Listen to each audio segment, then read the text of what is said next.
So Oral says, one concept I learned from Frankie is something like MBL, marketing by laziness. Me and my team do Google Ads lead gen, and as such, we collaborate with ad agencies who already have the clients, but no Google Ads knowledge. They present us to new clients, including meaty monthly retainers on a silver platter, and they do and are able to do the dirty work, the landing pages, the client communication. The result, more beach, less laptop. Jeremy says, anyone using an SEO audit analysis tool on their website for a free lead magnet? Does anyone know if there's a tool that isn't connected with an SEO platform? Asking because all I need is just to add it to my website. Don't need to purchase an SEO tool to get access.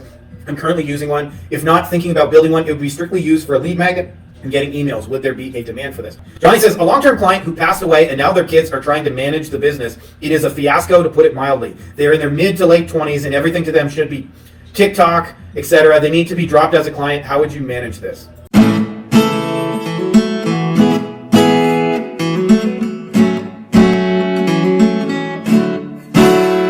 We are in business. All right, welcome back. This is attempt 2, by the way. I forgot to plug in my microphone, and Facebook doesn't let you do it after the fact, so it was going to be shitty audio quality, so I did a version 2.0. Anyways, welcome back, agency owners. You guys are kicking ass, taking names. I've got some GoldenEye music going on in the background, so you know it's legit. It's as real as get. This was like 3 years of my high school days. We would do stupid shit. I can actually remember... I would go play for like 3 days at my buddy's house, and eventually his dad would be like, you guys are playing too much video games. You need to go the fuck outside.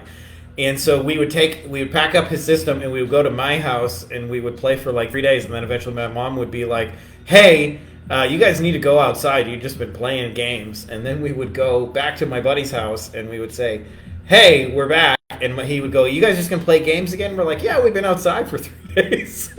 So we need that. Anyways, you guys are kicking ass, taking names, and let's talk about growing agencies. And before we do, quick little announcement. Again, this is part 2. I feel like I'm repeating myself, but I accidentally forgot to plug in my microphone. We have been building some really, really cool tools and stuff in our members area and swipe files. Like, we have a list of anything you want. We have a list of providers. We have a list of all the software tools you'll need. We have AI tools. And what I've been kind of focusing a little bit on building behind the scenes. I haven't talked much about it publicly. Are tools so that we can really do amazing, effective operations and fulfillment and stuff like that at scale. And so one of the things we're working on is building a massive library of standard operating procedures. And then we're going to be able to train AI to say, hey, this is what I'm trying to do. Based on all this reference material, create a new SOP, and it'll like create those in seconds, which is fucking mind-blowing to me. So anyways, like, there's going to be some really, really good things ahead. I think we're going to be like kind of re-engineering, reinventing the agency game and what's even possible in this. So for those of you guys who are interested in that, check that out. You can go to beyondagencyprofits.com/wolfpack. There is a video there. It is my world famous Loom video. It's a little bit of a longer one, but it goes into just a little bit more detail. But it has the details, like how much is it and how does it work and what do we do and who's it for and all that kind of good stuff. So if you guys are interested in that, go to beyondagencyprofits.com/wolfpack, or you can just go to beyondagencyprofits.com, click the Wolfpack link. Anyways, let's get into the good stuff. Ladies and gentlemen, boys and girls, children of all ages, Frankie Finn proudly brings you our weekly Q&A. To the gun show we go. We're back in the saddle. We're building cool agencies. Let's talk biz. Let's talk life. Let's talk expansion. You know what? A lot of these ones today weren't so much as questions as they were comments, but I felt like there was a lot of value that can be extracted for everybody. So I kind of turned them into questions, even though they're really not. So Oral says, one concept I learned from Frankie is something like MBL, marketing by laziness. Me and my team do Google Ads lead gen, and as such, we collaborate with ad agencies who already have the clients, but no Google Ads knowledge. They present us to new clients, including meaty monthly retainers on a silver platter, and they do and are able to do the dirty work, the landing pages, the client communication. The result: more beach, less laptop. So, for those of you guys who are not familiar with what Oral is talking about here. And this is a concept that I think is going to be useful for a lot of you guys, so I wanted to kind of share what that is and how it works. And everybody in our space, essentially, if you look at the acquisition process, the getting clients part of the business, There's essentially two models. I'm going to give them to you both right now. This is what everybody is taught anyways. These are not the only two models. These are the only two models taught. Model number one, digital door knocking. You basically cold DM like thousands of motherfuckers and you try and get calls and you try and sell people who get on those calls. There's model number one. Model number two, you run a Facebook ad and you hopefully have some irresistible kind of low effort, like get started. Sometimes a trial, sometimes a 7-day, sometimes a 14-day. People get into your world. And those both work. So like, don't get me wrong, but I feel like, especially the first one, the amount of energy and effort extended in that is like insane. Like if you could measure the energy and effort required, and part of the whole reason we want to be entrepreneurs is we want to have more leverage, meaning we want to have smaller energy inputs and bigger monetary outputs, right? Like we don't want to work our nuts off. Like my parents believed you had to like work like long grinding hours to make money, and like otherwise you didn't earn it. You didn't earn it unless you worked your ass off. Where I work hard for my money. It was worn like a badge of honor. Well, I'm here to say, like Oral's right, marketing by laziness. Like, it is not a badge of honor. We are not poor and middle class people trying to work our nuts off. The opposite. We are trying to be energy efficient. And one of the ways to be energy efficient is to simply ask yourself the question, what I would call, I use different names because I use different analogies, but I call them deal sources. I sometimes call them audience owners. I sometimes call them shoe stores. I got a story about shoe stores. I sometimes call them grocery stores, but it's all the same thing. It's like somebody who has your client already. And if you're able to identify those people and collaborate with them, what happens is you can sign a whole bunch of clients like massively without the same amount of effort, because you really only have to sell that client one time and they'll do it a bunch for you. So an example of this, when I first got started, our first agency was a white label agency, and there was no really term white label. I just had a guy come to me one time and said, I do this for a lot of plastic surgeons. Can you help me with this one plastic surgeon client? I said, yeah, and we did really, really good SEO for them. And then he said, can you do another one? And can you do another one? And next thing I know, he like sent me hundreds of clients over the years. And that was it, right? Like, but I never had to like constantly go out and sell and hustle and do those things. They just brought me clients. And it was because I had one deal source, one audience owner, one shoe store, grocery store, whatever you want to do. And so I believe this is a much more energy efficient model. And Jay Abraham says, by the way, any business that's under $10 million a year, which describes like 99% of you guys, any business that's under 10 million should be going after deal sources and not chasing business one-to-one. And so I used to see this a lot in the personal injury space, right? Like, it's one of the most expensive niches in the world to advertise. And a lot of times what attorneys will do is they try and advertise to get business, but it's fucking hard. It's expensive, right? Like Google pay-per-click in that industry, like in a big city, is like 100 to 200 or 150 to $200 for one click. One click, like $200 for one fucking click. Not a conversion, not a sale, not a call, a damn click. Right? And so what happens though is I would occasionally meet guys who would market to either chiropractors or physiotherapists or auto body shops. And the reason they did that was really, really simple. Is when people got into a car accident, they didn't just call the attorney. They also like got medical treatment and they got their car fixed, right? So like those people had the same clients they did. And so what happens is if they network with just one good auto body shop, that person would see accident people all day long. And so they didn't just have the capacity to send them business one time. They had the capacity to send it over and over and over for years and years and years. And like you could get one auto body shop and do $1 million a year with one auto body shop and like do it for 10 straight years. And all you did is like market to one person. So I started to realize, after years and years of doing this, that this applies in the agency spaces. And there's really 7 of them that I call 7 types of them. There's the expertise, like courses, consultants, mastermind. Those are one type of audience owner in your space. There are the info creators. Somebody's got a YouTube channel, a podcast. Somebody wrote a book. Somebody wrote a magazine. There are the community leaders. Somebody's got a Facebook community. Somebody's got a LinkedIn community. Sometimes they're in real life, by the way, too. Industry associations.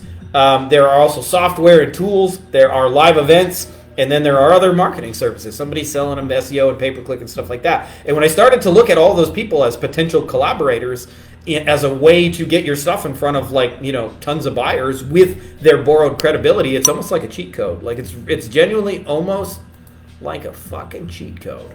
So anyways, that's what Oral is talking about, and I'm a big believer in that process, which is why we teach it. And then the other thing nobody talks about, like say you create something that's helpful with one of the big industry associations. Like I just saw Jeremy did this in the accounting space with did like he's doing a live webinar for them with their audience, by the way. He's giving them like a free training to show them basically how to do the thing he does, and a percentage of those people are going to want to hire him on the back end of that. But these also make the best ads, right? Like, hey, come check out the webinar we just did sign up for the webinar to watch the thing we did in the industry association, right? Like, they just convert. So that's the magic of it, is that when you guys, and this is the difference, by the way, between what we're talking about versus what everybody else does, okay? Chess versus checkers, okay? Most people in our space are short-term tactical thinkers. Okay, so if you think about checkers, it's a very tactical game. You move left or right. And when you get to the end of the board, you can come backwards, but it ain't real complicated. Like, I could teach that to my 6-year-old in 10 minutes. This is how you play checkers.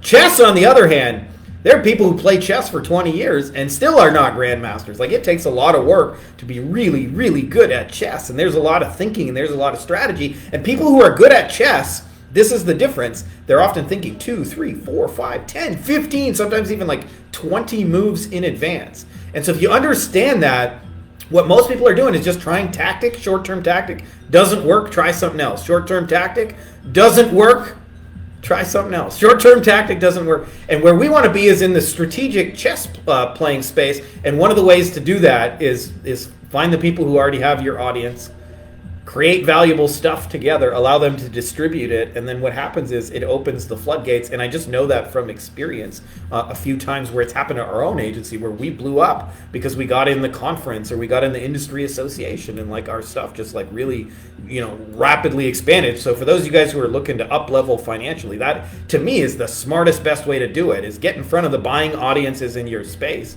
and share valuable stuff. And don't be surprised on the back half of that when 5, 10, 15, 20 of them want to work with you. Again, this was another one that wasn't so much as a question. I just wanted to comment on it. That was another one from Jeremy. Jeremy's got two here. Jeremy says, anyone using an SEO audit analysis tool on their website for a free lead magnet? Does anyone know if there's a tool that isn't connected with an SEO platform? Asking because all I need is just to add it to my website. Don't need to purchase an SEO tool to get access. I'm currently using one. If not thinking about building one, it would be strictly used for a lead magnet and getting emails. Would there be a demand for this? Well, just so you know, Jeremy, what you are describing, Big Daddy built it, for SEO at least. And this came to me because most people don't understand this, but all sales, especially high ticket sales, they are a process. And they're not an event. And so I'll give you the ultimate example so you can understand the difference between process and event, okay? Most real estate agents advertise as if buying and selling a house is an event, when in fact it is a process. So if you think about somebody who sells a house or moves and buys a new house, the average timeline, is 6 months between when they first start thinking about it till they actually pull the trigger on it. And that means for some of them, it's even longer than that. It might be 2 years for some of them. And are there people who do it quicker? Of course. But what happens is somebody, when they go to buy a new house, they may first start to go, I wonder what our own house is worth. And so they may go to Zillow or some tool like that and check out what their house is worth. And then they may go, I wonder where we would move, and start looking at different neighborhoods. And then they might say, hey, do you want to drive by and look at some houses in that area? We don't even have to go inside. Let's just look and see how we feel about the neighborhood. And they're driving around the neighborhood. And then they may say, we should check out mortgage rates right now and see how much we would qualify for and what our monthly payment should be. We should probably check out how much our house is worth. And then they may talk to a real estate agent. They may talk to 5 real estate agents. They may talk to a couple of mortgage brokers. They may visit some houses, go look at them, go to an open house. And that process happens over 6 months. Okay? So the average agency sale happens over 25 to 45 days, depending on your niche and depending on your deliverable. Now, I say that because 45 days, that's average in some industries. And what are most people doing? Sending one DM and treating it like, buy now! Buy my shit right now! And then when people don't, they have nowhere to go with it. Right? And if you understand it's a process, then what happens? If I was a real estate agent, how would you help people with that process? I would begin to add value every step of the way. Here's some areas that you may be considering moving. This is how to find out how much your home is worth. These are the mortgage rates. This is my guide. We built a tool so you can go check online what your payments would be. These are the open houses we have listed. If you'd like to come schedule a time to look at one, let me know. You don't even have to sign up to work with me. Just come check out the listing and see what you think. Things like that. I built a free report. These are the upcoming areas, et cetera, et cetera, et cetera, right? So I say that to you guys because most people are not optimized for that. Now, knowing that, Jeremy, I built an SEO tool because I've been telling people forever, like, you should build an email list, and we built exactly that. So there's the lead magnet is an analysis. It's a couple of tools work together. It's like a little short document that says, step 1, put your information here. Step 2, put the competitor's information. These are the numbers you're going to see. These are what these numbers mean. And then at the end of it, it pitches your service. And then we built 52 emails for the year, so you get one a week where you continuously follow up with those people, because it's like keeping the pot on simmer. Don't just because they didn't immediately jump out of their chair and buy a house from you does not mean they're not buying a house, right? Like, so the average real estate agent advertises as if everybody reading that ad is ready to buy a fucking house at that exact second. And the truth is, in the next 6 months, 60% of the people reading that will pull the trigger. But if you treat it like talking to the ones only ready now, you might be talking to 0.1%. You could probably still make a decent living doing that, so don't get me wrong. Like, it can still be effective. But wouldn't you want to get them all? Like, I just got a call pop up that turned off my Goldeneye music. Shed a little tear for that notion. So I say that to you guys because I built that. It's about 99% finished, just so you guys know. We're just uploading some of the tech and doing it. I have my VA, but that'll be ready probably by the end of this week. And you guys can sign up for that. And I'm pricing it, just so you guys know, at very little more than just actually building an email list yourself. I want it to be an absolute no-brainer for you guys just to use my IP and to not even have to like think too hard. So I'll probably do it at like $49 a month. Just so you know, like, starting your own email list is usually like $29.99 a month, so like $30. So an extra $20 and you get it preloaded with all our content all set up to follow up, sell your SEO, and answer all their biggest questions and needs. So I wanted to share something on that because I've been building that because I see it as a real need in our space. Not enough. Everybody's trying to go one and done to sale, and especially SEO, like it's a 45-day decision. The more you have automated follow-up in place, some of those people are going to take 6 months. I look at it like a garden. Like, nurturing leads is like a garden. It's like you put a seed in the ground and you fucking water it, and then maybe you got to pull some weeds along the way, but mostly your job is like, I actually built a tomato garden. It's like, it's a pretty simple process. You put the seed in the ground and you water it, and then you water it, and you water it, and water it, and you look over time. In the beginning, it just looks like a little this, and then it gets a little bigger, and then it gets a little bigger, and then eventually, like, it becomes tomatoes, but it's a result of like the continuous watering process. Nurturing leads is a lot like that. Most people pour a bunch of water on the seed, and then it grows this much, and they go, there's no tomatoes. And you go, yeah, but you're headed in the right direction. Just keep going with it. And so, like, especially too with the amount of things competing for people's attention and all that, very rare you're going to go from I just met you to let's get married over an SEO service. And the answer to that is an email list. So we have built that, and I'll let you guys know when that's ready to go. But please come check it out. Another part two from Jeremy. This was the one that was not a question. I just thought would be useful for you guys. He says, the power of presenting value to shoe stores, and he's got a post where he's in one of the, I don't know, accounting sort of audiences. I don't know which one this is because I'm not familiar with the space, but they're running talking about getting the higher end accounting clients using SEO and how to bring them to you with Google. And this is the real magic. Just so you guys know, a lot of times people are really tight about their processes and think if you tell a client how to do it, that they're going to steal your ideas and they're going to go do it themselves. And I'll tell you, it's really the opposite. The more you give away your ideas for free, the more people are going to go, I want your help to implement that.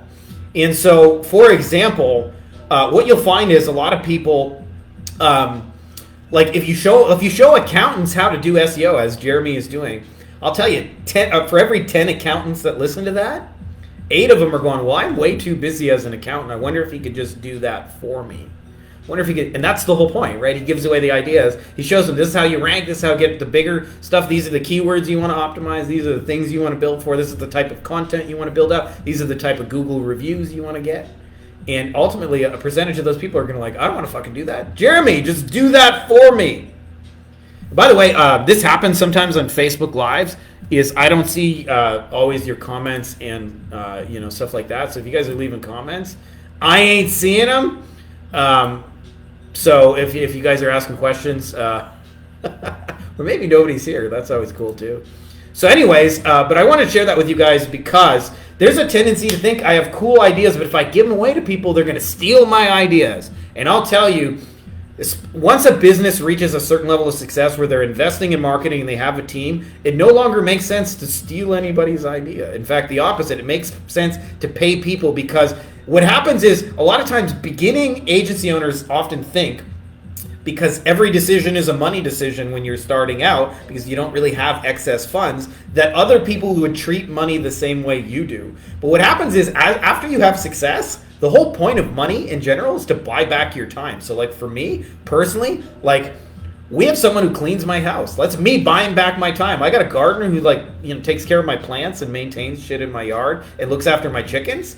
That's like we got 11 chickens, by the way, egg-laying chickens. That's me buying back my time. I got a guy who comes cleans my car once a month. That's me buying back my time, right? So I say that to you because that's not like unique to me. When business owners reach a certain level, they always want to buy back their time. They would rather spend money because they know they can get more money. They can't get more time, right? And so in the beginning, like a lot of agency owners, like money is this high a value in their world, and time and energy because they got lots of it to invest is here. But as you become more successful, those things totally flip-flop. This is your value on time and energy. And this is your value on money. Money's like, I can get more money, but I can't get more, I'm already doing too much as it is. So I say that to you guys because there's a tendency for a lot of you people to think, if I give away my ideas, they're going to steal them. And it's really the opposite. If you give away your ideas, more people are going to want to pay you to do the execution. So if you can really just grasp this thing, ideas equal free, implementation equals charge money for it. Like I think about our Loom videos, okay? I put a video out like 4 years ago, something like that shows you how to make the Loom videos. And I've had like thousands of people watch that training. And every day, somebody messages me to get my help. And yet I put it out there for free. I gave the ideas away 100% for free, but people still want help implementing it. And so I promise you guys that if you put out good stuff in your marketplace through other people's audiences especially, people are going to reach out for your help on the implementation. Jamal says, I'm looking to hire a sales VA to set up appointments for my digital agency. I need to build a prospecting list, build email lists, and WhatsApp outreach sequence. Run that sequence and ensure I get a ton of appointments in my calendar. Just a little asterisk on that, Jamal. Okay, obviously, like I'm the no-call guy, but I'm not against you guys doing calls if that's what you want to do. Although I think it's crazy inefficient. But anyways, but if you want to do calls, do calls. But this is the asterisk, okay? I see this all the time where people want to hire a media buyer, or they want to hire an appointment setter, or they want to bring in a salesperson. Those are probably the big three. And almost always it's because they have a deeper underlying issue, and the underlying issue is very, very simple. Their offer is not converting. And so their hope is, hopefully I can bring in a salesperson, or hopefully I can bring in a media buyer, or hopefully I can bring in an appointment setter, and they figure this shit out for me, and they get my stuff selling. And I'll tell you, in practice, it almost never happens. In rare exceptions does that scenario work. Where it does work is when you figure out your offer and then you get that converting on a small scale, and then you get people to then enhance what's already working. That's when it works really well. So I think for us, like I'll give you a little bit of experience on my own. Back in the day, I used to do calls, and I used to do appointment booking, and I used to do all that shit. And we had salespeople and stuff like that, and we've played with lots of variations of that in our agency. And just so you know, here's what happened, okay? Initially, when I tried to bring people in to like sell my stuff and my offer wasn't dialed in, they all flopped. They all flopped, like pretty much 100% of them.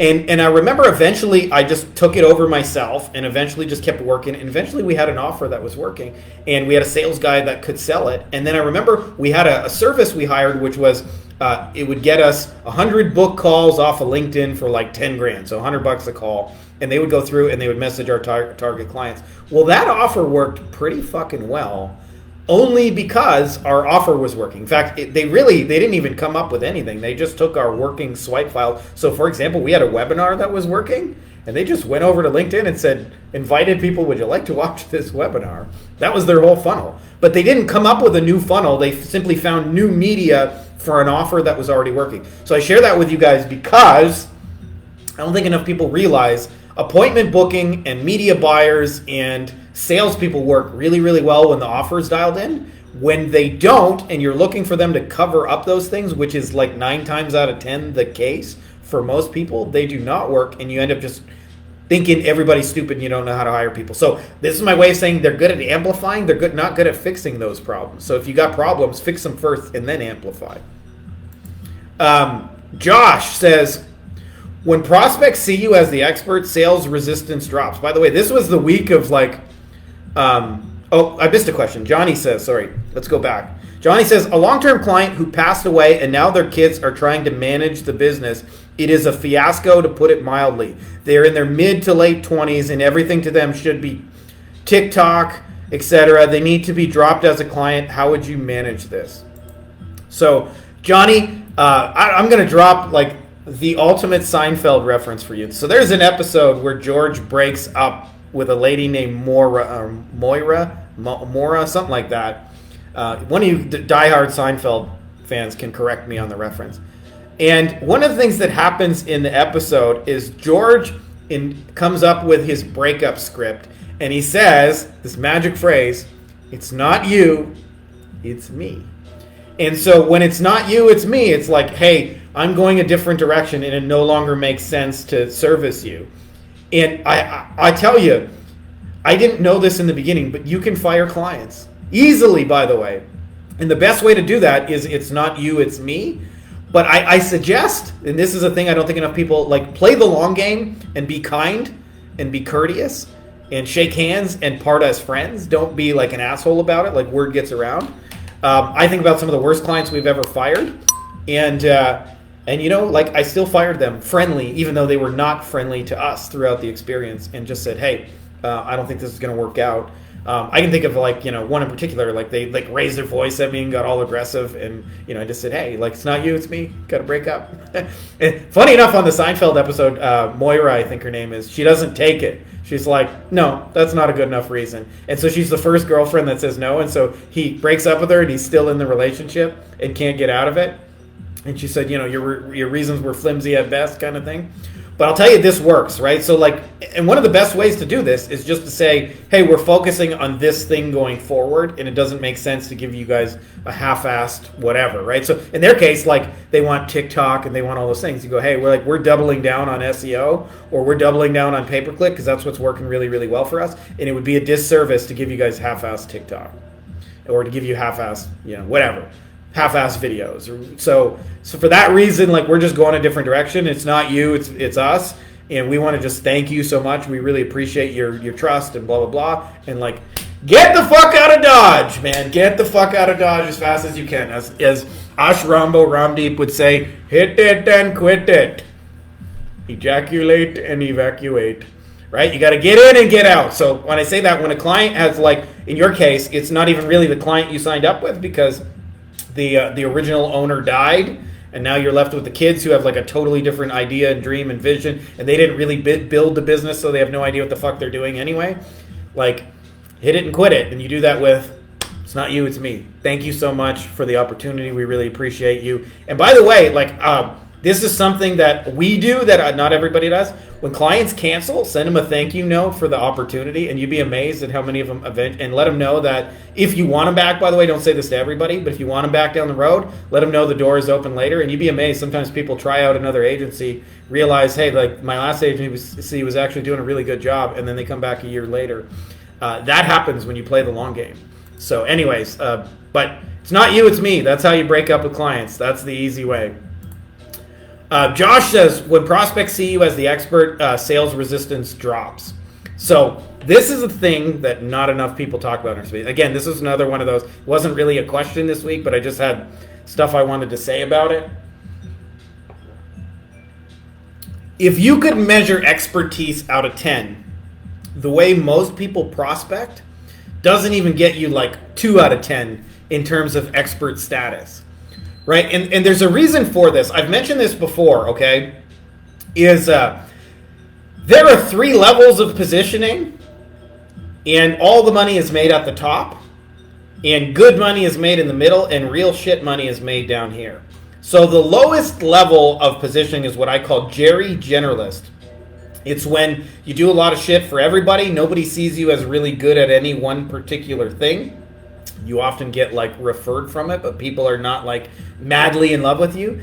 And you often do a little bit of everything as Jerry Generalist. And a lot of times people get their business as Jerry Generalist. Either they get referred it, friends and family, or they do cold outreach and hopefully land some stuff, let people know they exist. That is Jerry Generalist. Now there's a level past it I call Steven Specialist. I'll bite my fingernail there. Steven Specialist often usually gets paid about 4 times as much money as Jerry. So like, if Jerry Generalist makes a website, he's probably getting like $500, $1,000 for it, maybe. Steven Specialist can make a website, and he usually makes like $4 or $5 grand for the exact same website. That'll blow your mind. And it's because of that specialist knowledge. So Jerry is often, like I said, like makes 1/4 of the money as Steven Specialist. And the only difference between those is Steven is often specialized in a certain kind of work, and he has focused usually on some level of inbound, meaning people come to him either through referral partners or he does some sort of paid advertising. That's another common way, or like things like webinars and putting out content, and he brings people to him. Now there's a level past it, and that is what I call Cedric Celebrity Authority.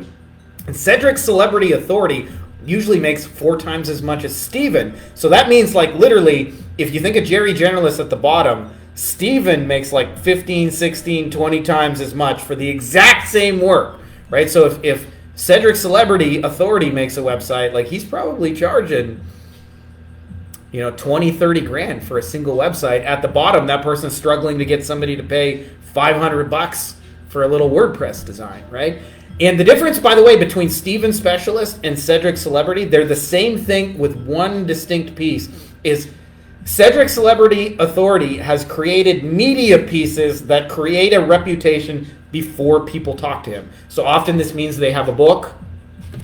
By the way, experts have books in general. I'm not saying I'm the only one with a book, but like, why do people publish books? Expert status.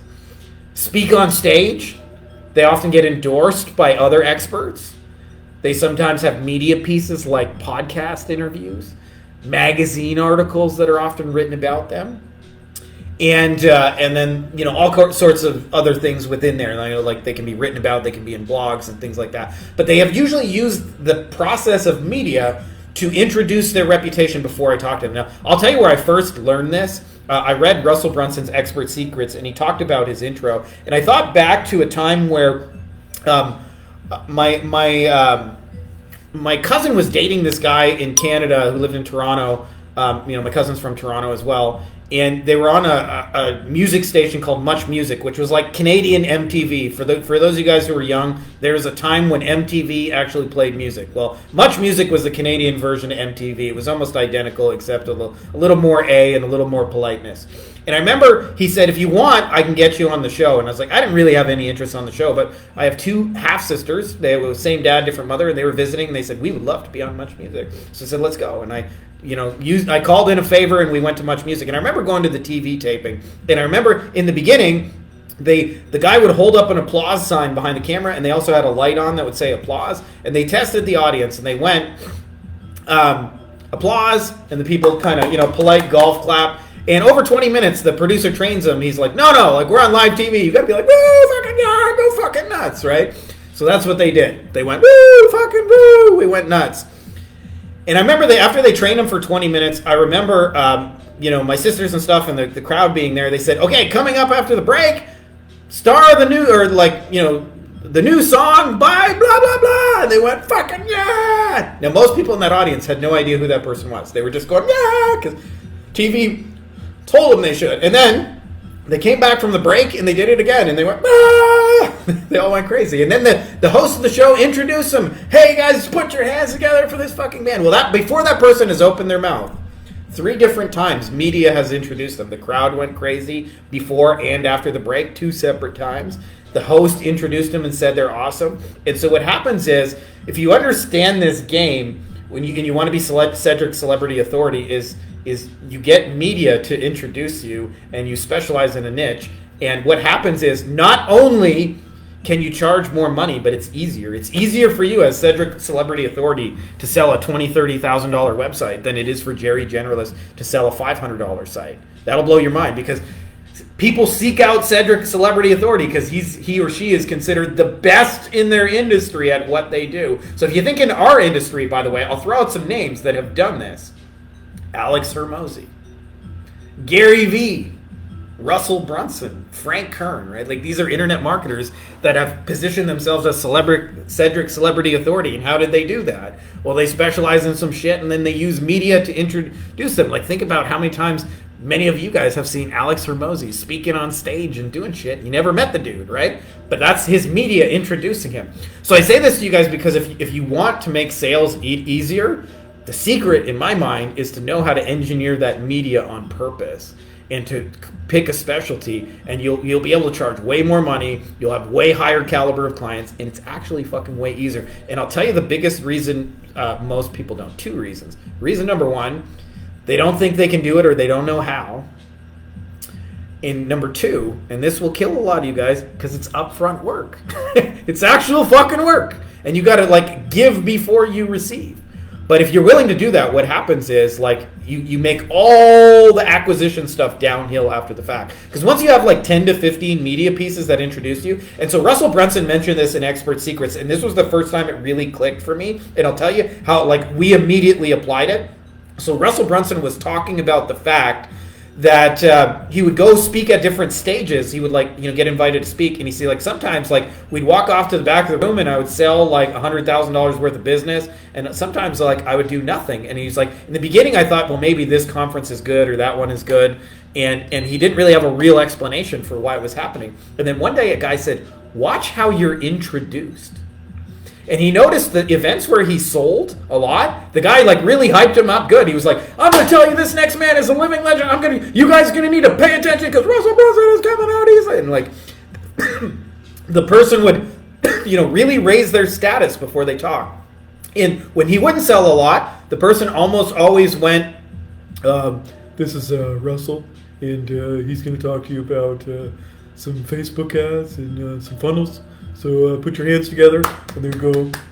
And his expert status was down here before he started. And so when he realized this, he said, I was in Tony Robbins' mastermind, and I asked Tony to give me an introduction, and then I made a little video where I had my own video introduction. And then whenever I spoke, I said, before you introduce me, play the damn video. And then Tony Robbins would be like, put your fucking hands. And so he never missed an intro ever again as his own Cedric Celebrity Authority. And then he said he started selling every event. Well, when I was doing this, I realized the power of this, but I wasn't in Tony Robbins' mastermind. So I'll tell you what we did as an immediate application of this idea is we were creating a lot of webinars, and I went to Fiverr, the magic of Fiverr, and I hired a professional voiceover guy. For back in those days, you could actually hire on Fiverr for $5. It's more like $8.50 or $9.50 now, but I hired a voiceover guy, and I just gave him a little paragraph about, this is Frankie Finn. You may have seen him from Attorney at Law magazine. You may have seen him working with his work with John Morgan, the highest grossing personal injury firm, or in the Personal Injury Lawyers Marketing and Management Association. And I just used 3 media pieces to build me up. And so Tom was the guy's name on Fiverr. Whenever I would start my webinar, I would just click play on that file. And to most people, they couldn't tell it was just a recording. So it sounded like Tom was actually, hey guys, we're going to get started right now. Go ahead and listen up. Our next presenter is blah, blah, blah. And he's amazing because blah, blah, blah. And then at the end of it, I would always have to go, thank you, Tom. You're too kind. Like, I appreciate that. and act all humble. But that's one little small way of being Cedric Celebrity Authority. And I say this because most people are trying to shortcut acquisition instead of make the best, easiest, most downhill acquisition that you can create. And I'm a bigger fan of the latter. And all it really takes for most of you guys is 10 to 15 media pieces that are easy as fuck to get. And once you have those, hey, this guy's in the magazine, he's on the top podcast, I've also seen them, in the industry association. I saw them speaking here. Like once you have that and you just show people this is who I am, they like pretty much want to hire you without any convincing at all. And you don't even need a Loom video, by the way, at that point to convince them, because they're already like a lot of times they're converted from having saw you speak on stage or whatever. So, anyways, that is a rant on that. But I hope more you guys like really think about like making yourselves real fucking experts in your industry, not just, anybody and everybody. Last one, if any of you guys got any questions that you wanted to add in here that were not just from the week, now would be the time to do so. Alan says, just landed my 10th client. So, want to share a little inspiration for those of you guys who are kind of at that level. Alan just, landed 10 clients. So there's different stages you go through, and just so you guys know, talking purely acquisition, not necessarily fulfillment, but going from 0 to 1 is the hardest sale you ever make, because you don't have a working process. Often you don't really know who your niche is. You've never really delivered and fulfilled on it, so you're like kind of making it up as you go. And so 0 to 1 is actually harder than going from 2 to 10. It may sound a little bit counterintuitive because 2 to 10 is 9 people, but actually going from 0 to 1, because once you crack 0 to 1, going from 2 to 10 is just using more of the same process that worked the first time. And similarly, going from like 11 to 100 is actually easier than going from 2 to 10. Because you're just using more of the same process. And often you're like either training people, like salespeople, to run your process, or you're putting it in video so it can be like repeated at scale or whatever. But like it's the same damn process. Now the fulfillment side of that is the reverse is true. It gets more complicated the deeper you go, and you have to like really build teams and systems and stuff to be able to do that at scale. And that's a discussion for another day. But I wanted to share that with you guys because a lot of times people see somebody who's like landed their 10th client, and in their mind they imagine a linear journey where it goes 0, 1, 1, 2, 2, 3, 3, 4. And you know what works like that? A job. A job you work, say you get $30 an hour, right? I think that's like a relatively good job. I don't know if that's a great job, but it's a good job. That means for 1 hour you get $30. And in 2 hours you get $60. And we're talking obviously before taxes. And then you get 90, and then you get 120, and so forth. And that's like what your pay looks like, right? That's how you get paid at the job. Entrepreneurship is often like suck wind for 6 months, finally get one client, and then figure it out, and then 2 weeks later we're at 10. And I wish more people understood that we're playing hockey stick growth, but there's often a period of struggle leading up to that. So when I see Alan saying, just got my 10th client, that's a big congrats, because I know there was a struggle period that went before it. And it's normal, by the way. And one of the things that can shorten struggle periods, mentors and stuff like that, and people who've been there and done what you want to do, they can like help you dial in that process. Like, for example, I've helped a lot of people like tweak their offer so people actually want to buy it. And I don't have some magic crystal ball where I know every offer that's going to work, but I know kind of like the formula and the process to test them really, really quickly. And that way, we can, build whatever and like dial it in a lot faster. But for those of you guys who are getting to that like 10 client range, I'll tell you one of the biggest mistakes people make at 10 clients is then all of a sudden you have this new, like all of a sudden like fulfillment issue that comes up where you got to actually like do what you said you're going to do for 10 clients. And almost always what happens is the sales goes down. And that's why I'm such a big believer in selling through video and through automated processes, even though it's kind of like a little bit more upfront work to dial it in. Then what happens is your sales don't stop just because you're figuring out fulfillment. Because I see this roller coaster, and it's usually the people around like 10 to 15 clients where they go through this roller coaster where they go through sales and then fulfillment and then sales. And then what happens, this is what your income does. Because when you're selling, your income's going up, and then all of a sudden it levels out because you're in fulfillment. And then say you're doing like a web design or something, and a client finishes or leaves or somebody cancels or whatever happens, then your income takes a little dive, and then you go back on this selling again, and then you go back on fulfilling. And a lot of agencies never get off that sales fulfillment roller coaster. And the other thing too is a lot of times too they get stuck in selling low margin things And then what happens is when they bring in a team and stuff like that, like often there's very little left over for the owner, and like the owner's not getting paid. So the business is getting more complex. There's more responsibility. There's more for you to do, but you ain't making any fucking more money. You just have 10 times the work, but you don't have 10 times the pay. And so it's one of those things that I'll tell you, I wish I knew this, is like keep the fulfillment or the sales thing automated. Really work full time in like dialing in your fulfillment. And make sure you sell something that has enough margin that it allows you to scale. Because what happens as you scale, there's more and more mouths that need to get fed along the way. What's up, Ryan?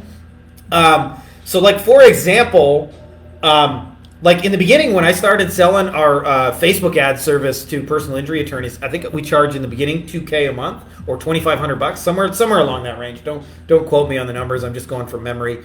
But in the beginning, like the first few clients I signed up, like that was like basically $2,000 for me. I had to pay a little bit of software and some tools, but for the most part, like I was keeping most of that money.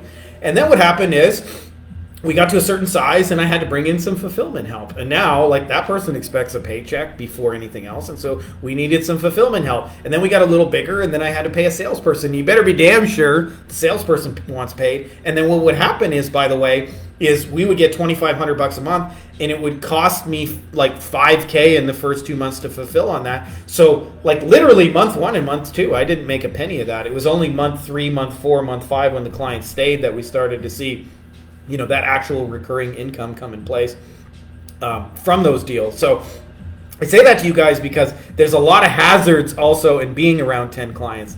You can get stuck in the sales fulfillment roller coaster. You can get stuck in low margins and then have to not pay yourself, which really sucks, man. Like building a business and then working your ass off and doing like 70, 80 hours a week trying to juggle it and not get paid. And there's lots of things you can do up front with your structure to prevent that from ever happening, such as sell a high margin thing, get really clear on it, sell it through video, sell it through media pieces, position yourself as the expert. Because like, for example, like using the example we talked about before with the 3 levels of Jerry Generalist, Steven Specialist, and Cedric Celebrity Authority.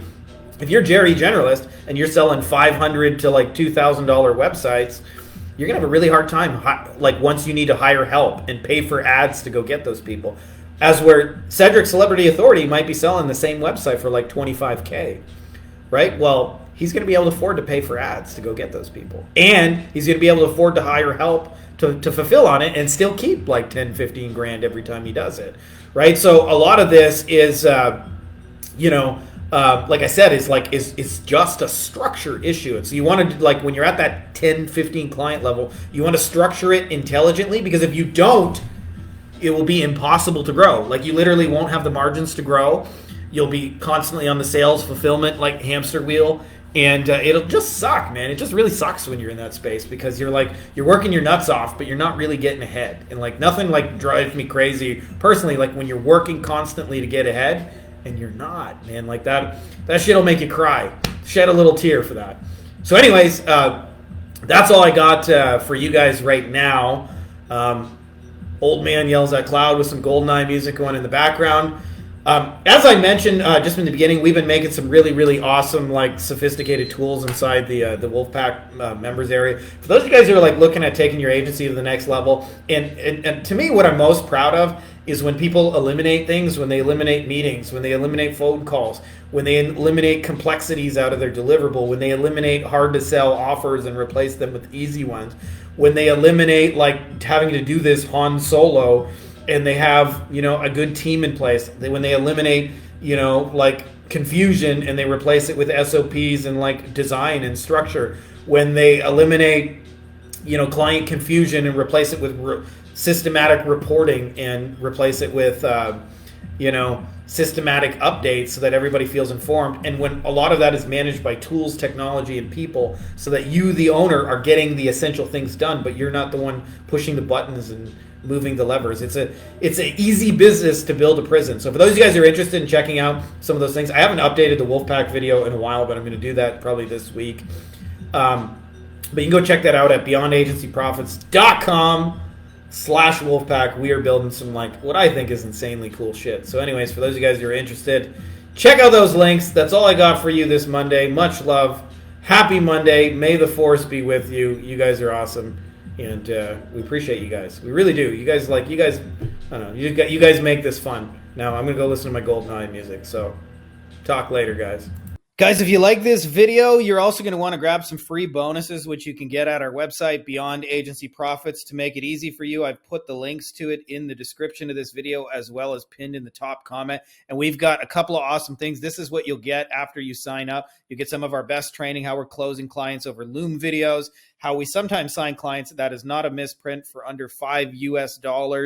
How to demonstrate your value in like amazing ways, trainings, how to have your clients write the best copy of your life, how we're closing without phone calls, campaigns that we've generated for clients that have done over $100,000, as well as scripts you can use to get conversations going with clients in under 10 minutes. All you got to simply do is go there, enter your name and email address, and then this is what you'll see on the other side. So if that's interesting to you, make sure to click the links below, and I will see you on the other side.